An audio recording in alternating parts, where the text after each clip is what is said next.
A priori, rien ne prédestinait Élodie Lemeunier à devenir la directrice de la communication de Nestlé France. Car après avoir raté le concours de psychomotricienne, Élodie se dit qu'un BTS communication serait une voie rapide pour trouver non seulement une alternance et peut-être un emploi. C'est chose faite lorsqu'elle entre en tant qu'alternante chez Air Liquide dans l'industrie, avant d'avoir un magnifique parcours dans la grande consommation dont elle va vous parler. En 2020, Élodie prend la direction de la communication de Nestlé France, c'est-à-dire 10 000 personnes sur notre territoire. Qui dit 2020 dit évidemment Covid, et là c'est la première crise à laquelle elle doit faire face. Je suis Laurent François, fondateur et dirigeant de l'agence Maverick, agence créatrice de contenu pour les marques, et sachez que j'ai pris un énorme plaisir à interviewer Élodie qui est une véritable humaine. Au-delà de son parcours absolument incroyable, vous le verrez, Élodie est une battante, et sachez-le, j'adore ce type de personnalité. Très très bonne écoute, et n'oubliez pas de noter 5 étoiles sur Apple Podcast et Spotify.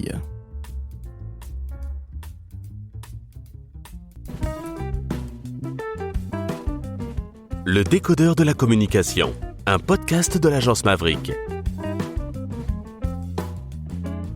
Salut Élodie. Bonjour. Comment ça va ? Ça va super. Alors écoute, je te remercie de m'accueillir chez Nestlé. Je pensais que vous étiez en plein 8e arrondissement, mais pas du tout. Absolument pas, on a déménagé il y a à peu près 2 ans. Alors Élodie, tu as un parcours absolument incroyable. Tu es chez Nestlé depuis un tout petit peu plus de 3 ans. Tout à fait. On va passer ton parcours rapidement, tu vas nous parler de Nestlé, de plein de choses, tu vas nous donner évidemment des conseils pour les jeunes qui veulent réussir dans ce métier, d'ailleurs aussi les moins jeunes. Avec plaisir. Alors, on va commencer par le commencement. Est-ce que tu peux s'il te plaît présenter Nestlé très brièvement ? Il y a 21 verticales. Nestlé, c'est pas que le café, c'est pas que George Clooney. Oui, en effet. Alors Nestlé, donc c'est le premier acteur de l'agroalimentaire dans le monde. Et comme tu le dis si bien, Nestlé, c'est tout un tas de catégories de produits qui rythment en fait le quotidien des consommateurs français.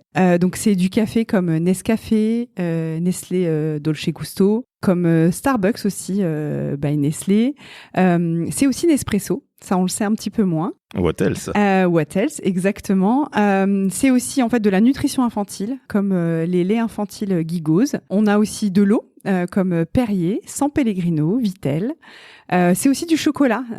Nestlé Dessert, bien sûr, tout le monde connaît, mais c'est aussi Nesquik. On est présent sur la table du petit déjeuner au dîner des Français tous les jours. Et même dans les assiettes des toutous, puisque tu as aussi la marque Purina. Exactement, on a aussi la marque Purina. Ce sont des aliments pour animaux, chats et chiens notamment. Et donc aussi leader mondial sur le marché des animaux domestiques. Ça fait 150 ans que vous êtes en France, ce que je ne savais absolument pas. Et comme tu le dis très justement, ça fait partie de notre vie.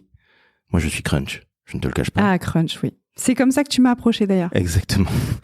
Et d'ailleurs, j'ai mangé évidemment les tablettes. C'est un private joke, mais sachez, chères auditrices, chers auditeurs, que j'ai envoyé une petite photo d'une tablette de Crunch, voire d'une double tablette de Crunch, en disant à Élodie, si tu ne me réponds pas, je le mange. Je l'ai évidemment mangé depuis un certain temps, mais en tout cas, Élodie a eu de l'humour, et vous verrez, c'est une femme charmante. Alors, Élodie, tu as un parcours absolument incroyable. Est-ce que tu peux nous le brosser en quelques minutes ? On va commencer par le moment où tu es alternante. Donc, t'es hyper jeune, c'était il y a 2 ans. Mais oui, il y a 2 ans à peine. Si peu de temps. Et tu commences chez Air Liquide, à la communication. Tu fais une école de commerce, Advancia. Oui. Un BTS également. Oui. Donc on n'est pas dans l'ISCOM, on n'est pas dans le CELSA, on n'est pas dans les grandes écoles de commerce. Pourquoi je dis ça ? Non pas pour être méprisant, bien au contraire, mais pour montrer à nos auditrices et auditeurs qui sont jeunes ou moins jeunes qu'on n'est pas obligé de passer par les super grandes écoles, d'avoir tous fait Sciences Po, blablabla, pour faire une très belle carrière dans la com. Allez, je me tais. L'alternante qui rentre chez Air Liquide, tu y connaissais évidemment beaucoup de choses à l'Air Liquide, c'était ta passion, m'a-t-on dit. Mais bien sûr, écoute, je commence par un BTS parce que justement j'ai passé 2 années préparatoires pour être psychomotricienne et j'ai raté en fait les concours. Et mes parents avaient payé assez cher à l'époque et donc je m'étais dit ok, bon, Élodie, je pense qu'il faut que tu choisisses une voie avec un diplôme court. Donc, je me suis dit BTS et Bac+2. Au pire, si ça te plaît pas, tu pourras changer de voie. Et donc, je décide aussi de faire de l'alternance pour que mes parents aient pas à payer en fait l'école. Et puis, pour me dire, j'irai directement dans le vif du sujet en entreprise et je saurai tout de suite si ça me plaît ou pas.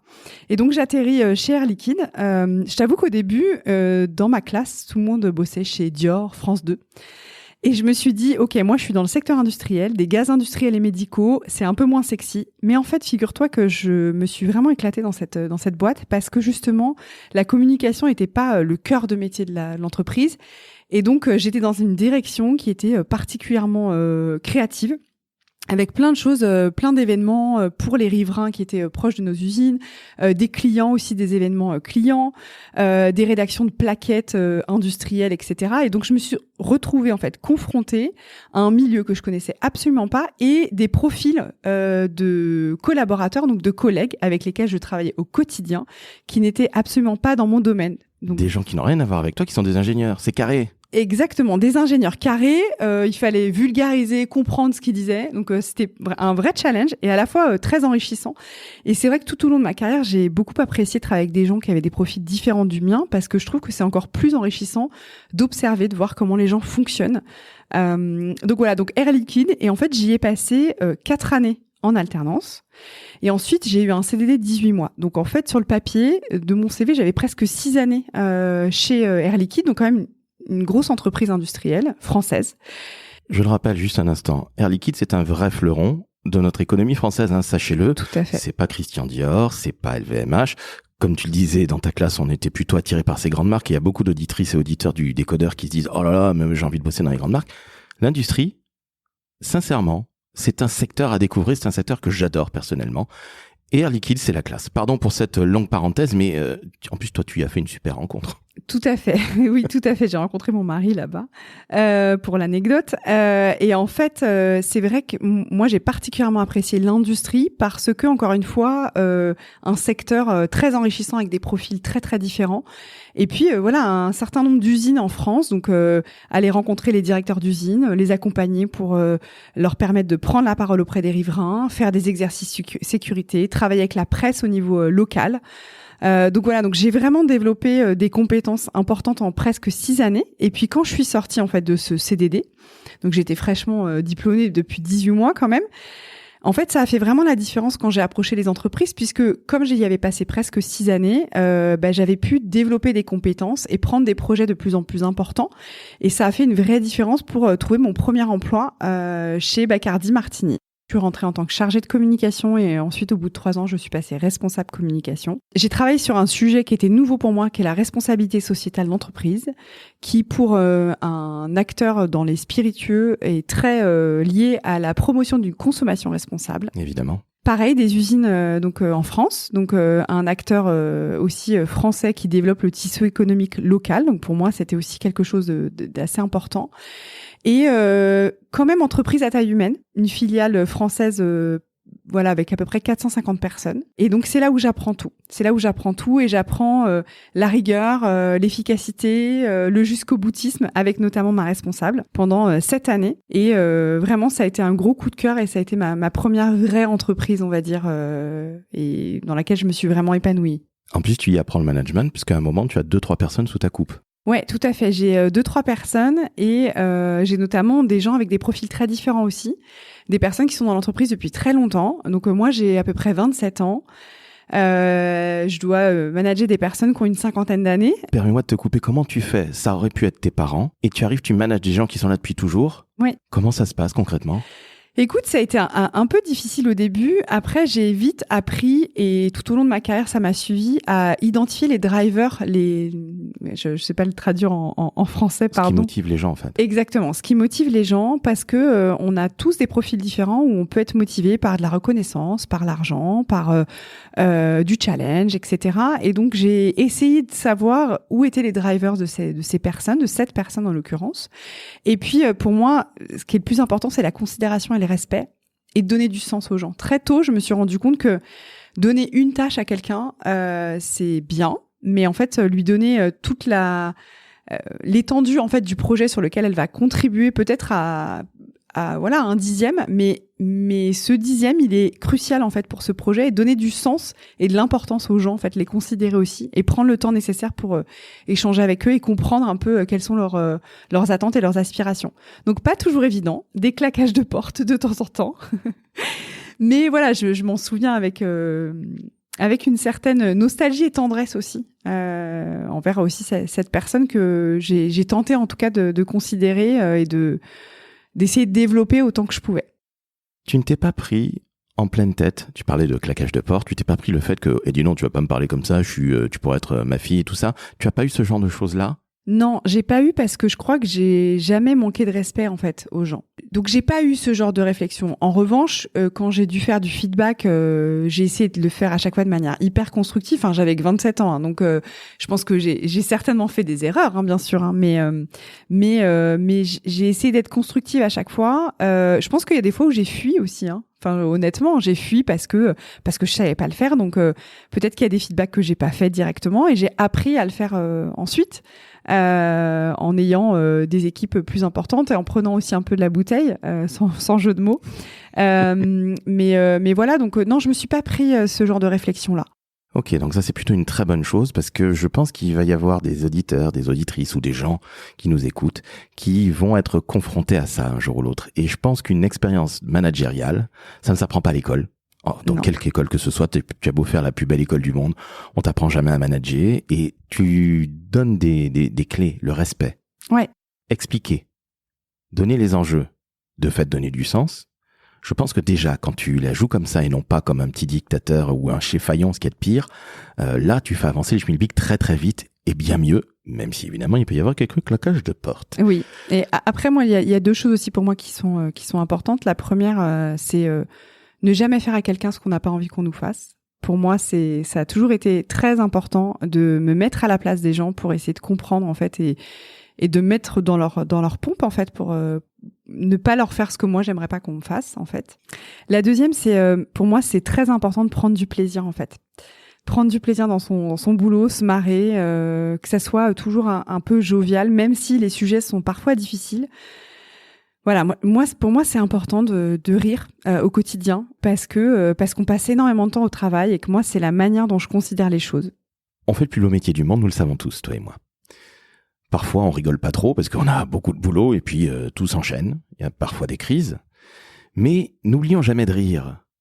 Hein ? On fait quand même un boulot incroyable. Donc, sachez, chers jeunes, là, je m'adresse particulièrement aux jeunes et je pense que tu seras d'accord avec moi, Élodie. Quand on fait le plus beau métier du monde, on a le droit aussi de rigoler, on a le droit de s'éclater, on a le droit de pas être uniquement quelqu'un de chiant comme un médecin, pardonnez-moi pour le milieu médical, mais à un moment, nous sommes des communicants, nous sommes des êtres humains, donc on a le droit de rire. Merci.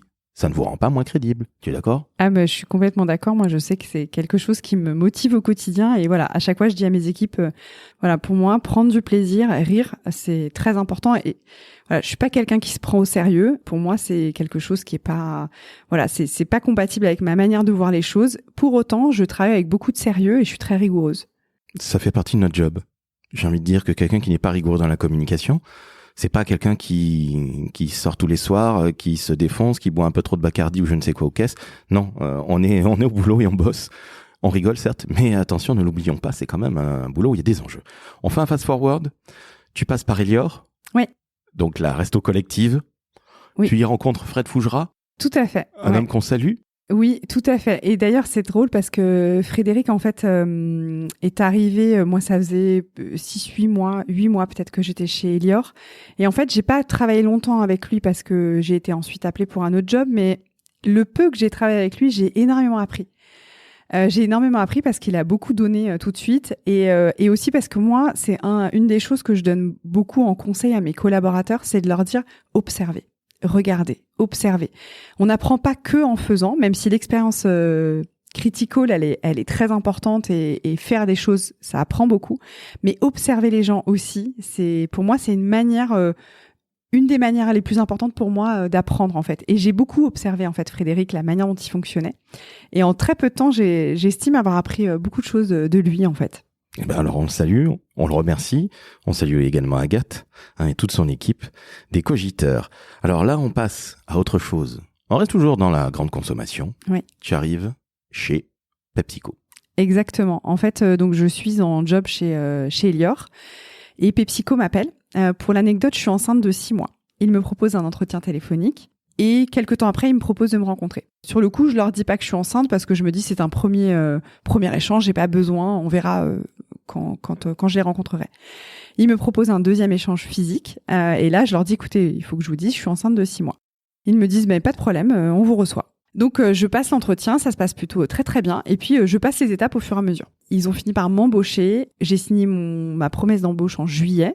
J'accouchais en août et je devais arriver du coup en janvier. Donc, déjà, en termes d'image, de marque employeur, pour moi, c'était une très très belle image.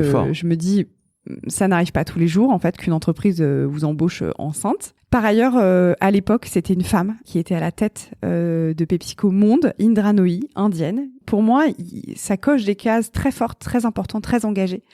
Et je me dis, voilà, ça va être une belle aventure. Et donc, j'arrive en janvier en tant que responsable communication interne-externe. Une entreprise d'à peu près 700 personnes pour la filiale française. Un très grand groupe au niveau mondial. Et là, je m'éclate dans ce job-là. Je m'éclate parce que la culture d'entreprise me correspond tout à fait. Culture anglo-saxonne qui bouge très vite, agile, en croissance, avec plein de projets, à la fois en interne, en externe. Une boîte qui communique énormément en interne aussi, qui fédère énormément ses collaborateurs, avec des enjeux aussi d'engagement d'un point de vue responsabilité sociale, mais qui sont plus là sur le développement durable, avec du sourcing responsable, de la promotion d'une consommation responsable aussi, parce qu'on est sur des produits qui doivent être consommés de manière aussi modérée. Raisonnable, évidemment. Voilà, exactement.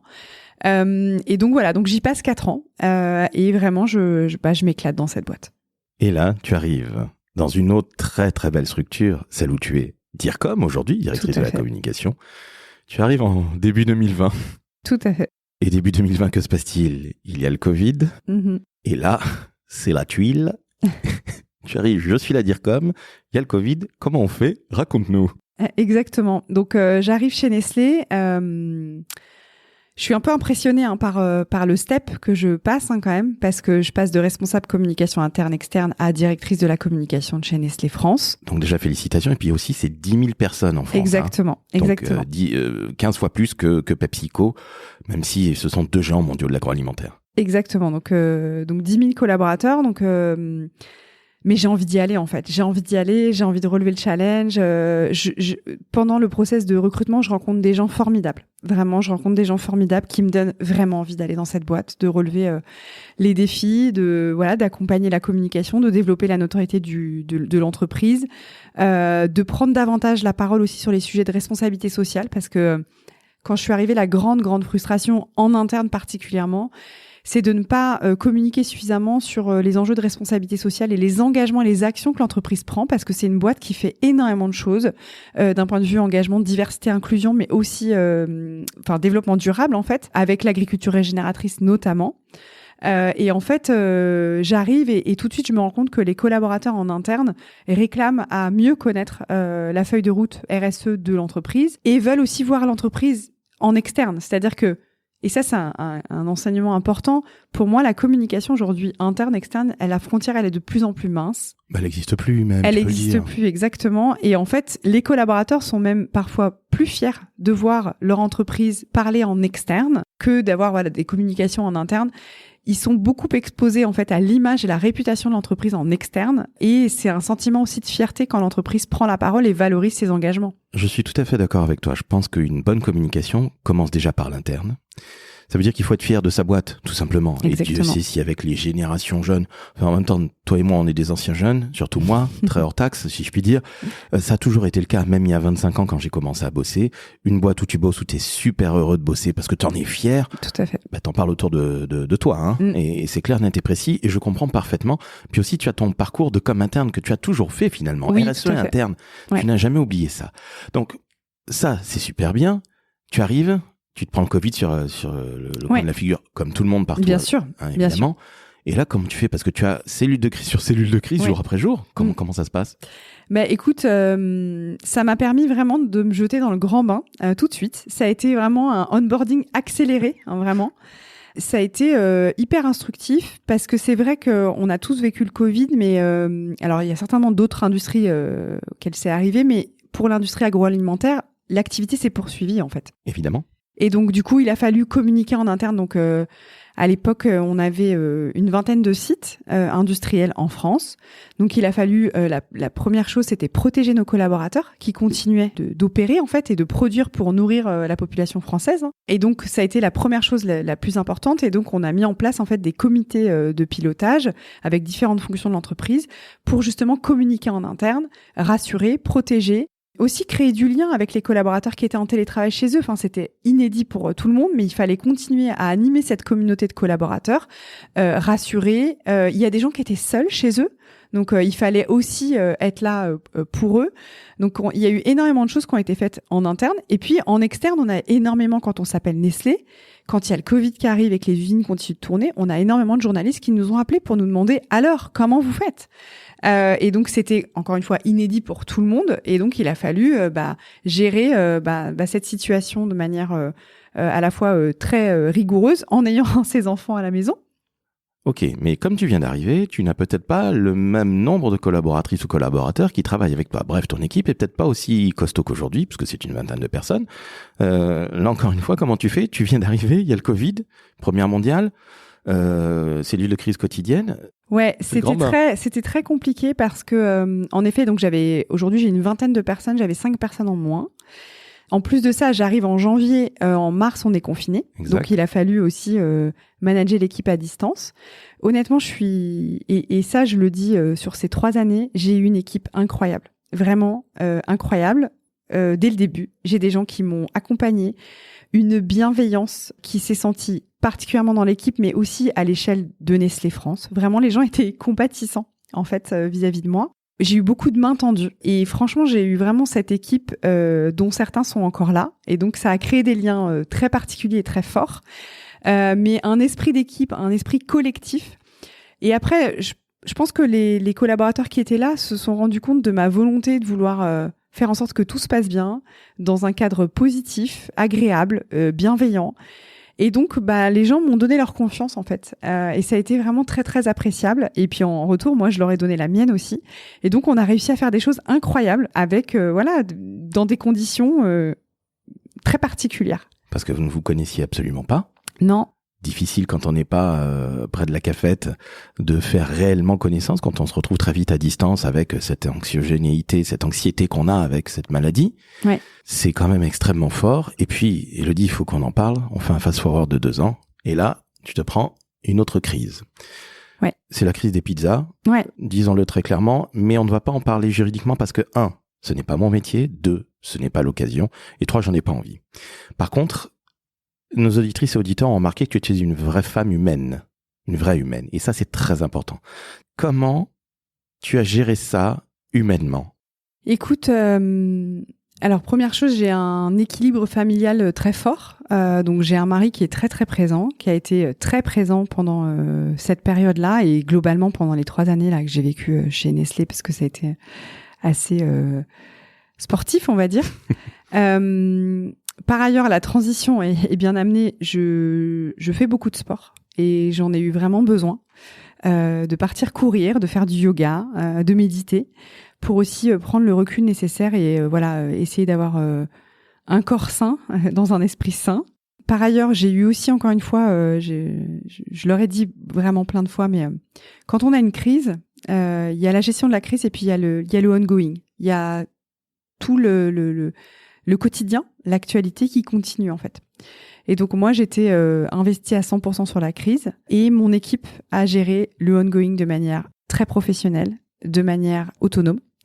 Ils ont été d'un énorme soutien pour moi parce que je n'étais pas beaucoup là et pour autant, je n'ai jamais eu aucune critique. Je n'ai jamais eu aucun reproche. Pourtant, j'en ai décalé des points avec mes collaborateurs directs. Et à chaque fois, il y a eu une bienveillance et puis une grande compréhension en fait. Donc tout ça, ça m'a permis de tenir. C'est sûr que c'est une crise inédite qui a changé quand même beaucoup de choses pour moi et avec des expériences aussi. Enfin, une expérience qui est particulièrement critique, on va dire. Ce qui a été très dur, c'est la longévité en fait de cette crise. Et puis un soutien aussi au sein des équipes en interne qui étaient sur la crise. Un patron très présent aussi pour moi, mon responsable qui était là. Donc voilà, je dirais que le soutien humain a été critique, a été crucial. Le soutien familial. Et puis voilà, le fait de s'aérer et de trouver des parenthèses pour s'échapper en fait. Je te remercie, Élodie, de parler très ouvertement de ça. Encore une fois, on n'est pas là pour commenter sur est-ce que ça aurait dû être géré comme ci ou comme ça. Je trouve que c'est assez minable, pardonne-moi l'expression, de dire il aurait fallu faire ci, il aurait fallu faire ça. Si je peux me permettre un commentaire, en fait, ce qui est très compliqué dans ce genre de situation, quelle que soit la crise, mais quand c'est une crise majeure, c'est que bien sûr qu'il y a la théorie. Il y a la théorie dans les bouquins, ce qu'on apprend à l'école, ce qu'il faudrait faire, ce qu'il y a dans les manuels de crise. Et puis ensuite, il y a la pratique. Il y a la pratique qui inclut énormément de dimensions. Des dimensions internes, de culture d'entreprise, des dimensions également de priorisation et d'enjeux en fait qui dépassent la communication. Et donc, c'est vrai que c'est toujours assez simple d'avoir un avis sur la manière dont sont gérées les choses. En revanche, en backstage, c'est bien plus complexe que ça n'en a l'air. Et donc, voilà, je voulais partager ça parce que pour les jeunes qui nous écoutent, la crise, c'est step by step, c'est une to-do list, c'est des tâches à cocher, oui, et c'est important de les avoir. Pour autant, la pratique, ça demande une capacité d'adaptation, une agilité très importante qu'il faut avoir en tête, très clairement. Justement, quels conseils tu donnes à des jeunes et des moins jeunes qui veulent rentrer dans notre métier de la communication ? Écoute, moi, il y a plusieurs choses que je donne souvent à des jeunes qui soit ont quitté mon service parce que leur contrat s'arrêtait ou des alternants, etc. C'est moi, je pense qu'il faut faire confiance en la vie. Il faut savoir saisir les signes, les signaux en fait que la vie t'envoie. Ça paraît un peu lunaire ce que je dis, mais j'y crois fondamentalement. C'est-à-dire qu'il faut être suffisamment ouvert. Les choses, elles n'arrivent pas par hasard. Si demain tu n'as pas un job, c'est quelque chose d'autre t'attend en fait. Et vraiment moi ça s'est révélé dans ma carrière. Il y a des moments où j'ai pas eu des jobs et j'étais très déçue.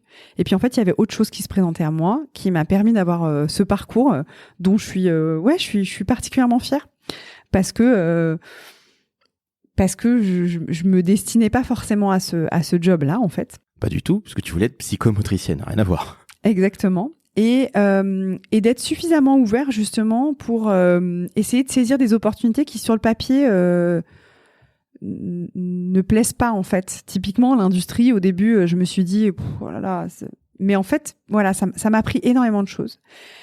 Le deuxième conseil que je donnerais, c'est essayer d'apprendre quelle que soit l'expérience. Il y a des jobs sur lesquels je me suis un peu plus ennuyée. Et en fait, j'en ai profité pour aller voir à l'extérieur, pour essayer de comprendre, pour observer dans d'autres départements ce qui s'y passait et essayer d'apprendre des autres, en fait. Essayer d'initier des choses et vraiment d'avoir cette curiosité. Et cette curiosité envers aussi l'être humain. Parce qu'encore une fois, moi, je trouve ça fascinant de voir comment les gens réagissent, comment les gens fonctionnent, comment les gens travaillent pour s'enrichir, en fait. Parce qu'on est souvent sur un modèle de fonctionnement, ce qui est tout à fait normal. Mais du coup, en côtoyant des gens qui ont des profils très différents, on apprend à réagir différemment, à fonctionner différemment, à travailler différemment, et c'est toujours super enrichissant. Et puis, c'est très difficile, mais essayez de ne pas vous donner de limites, en fait. Ayez confiance en vous, tentez, essayez. Et en fait, un échec, c'est un apprentissage. Ça paraît un peu galvaudé ce que je dis, mais c'est la réalité. Je suis tout à fait d'accord avec toi, mais alors, sincèrement, Dieu sait si celles et ceux qui vont nous entendre vont me dire « Oh, dis donc, Élodie, c'est facile, t'as vu où est-ce qu'elle est, elle est au top chez Nestlé. » Tu as raison, hein. Le fondement, c'est d'avoir confiance en soi. Je dis qu'il faut jamais ouvrir la porte, il faut la casser. C'est vrai. Parce que personne ne veut de vous, globalement. En fait, je pense que, alors, décréter et dire il faut avoir confiance en soi, je peux comprendre que ça soit facile à dire et beaucoup plus difficile en pratique. Du coup, je dirais plus tenter. En fait, essayez, tentez. Si vous avez vraiment envie de quelque chose, il faut le tenter, il faut l'essayer. Et s'il y a une chute, en fait, c'est un apprentissage. Et souvent, c'est drôle parce que quand je fais du feedback à mes collaborateurs, parfois, je fais des feedbacks qui sont difficiles à entendre. Et en fait, je leur dis toujours, écoute, t'as deux possibilités. Soit tu te dis, non mais je suis vraiment pas d'accord avec elle, franchement c'est n'importe quoi, etc. Et tu peux me traiter de nom d'oiseau si tu le souhaites, dans ta tête. Dans ta tête. Soit t'as le droit d'être en colère pendant une petite période pour avaler la pilule, mais après, moi je te conseille de dire qu'est-ce que j'en fais de ça en fait? Qu'est-ce que j'en fais? Est-ce que je me dis je nie tout en bloc, ou est-ce que j'essaie de prendre un peu de recul pour me dire ok, elle a peut-être pas tort là-dessus, je vais essayer d'en faire quelque chose. En tout cas, moi c'est la manière dont je fonctionne, c'est-à-dire que je suis très investie dans mon travail, donc parfois j'ai des feedbacks qui me peinent, qui sont difficiles pour moi, et en fait je me donne toujours un sas de quelques heures pour prendre le feedback.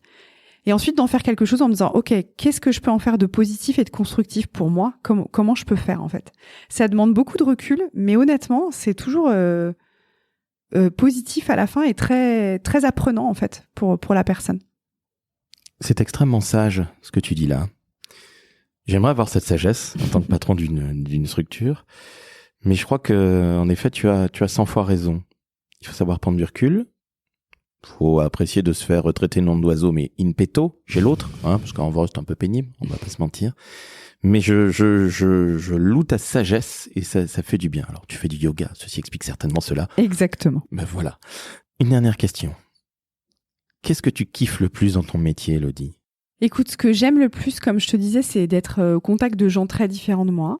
Et vraiment, il y a un sujet que j'aime vraiment, qui fait partie intégrante en fait de notre travail en tant que communicant, c'est de faire accoucher, excuse-moi l'expression, mais c'est vraiment ça, faire accoucher aux gens, à mes parties prenantes notamment internes, des messages et des enjeux qu'ils veulent toucher quand ils ont une action de communication. J'adore poser des questions, essayer de comprendre, leur demander ok, donc c'est ce message-là que tu veux faire passer, mais est-ce que c'est plutôt dans tel objectif ou dans tel objectif?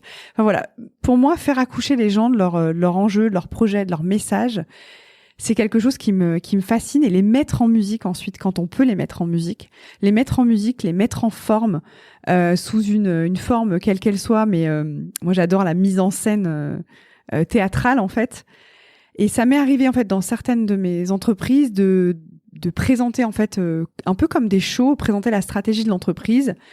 Donc il fallait que le fond et la forme y soient pour fédérer, engager les collaborateurs et leur faire comprendre de manière hyper intelligible et embarquante en fait, même si ce mot n'existe pas, les embarquer, pour justement qu'ils fassent partie du projet et qu'ils aient envie d'intégrer, d'amener leur pierre à l'édifice. Pour moi, ça c'est passionnant. Sincèrement, Elodie, je trouve que tu as assez bizarrement, je t'appelle Elodie Lemeunier, on peut pas faire plus français, mais tu as un état d'esprit très américain.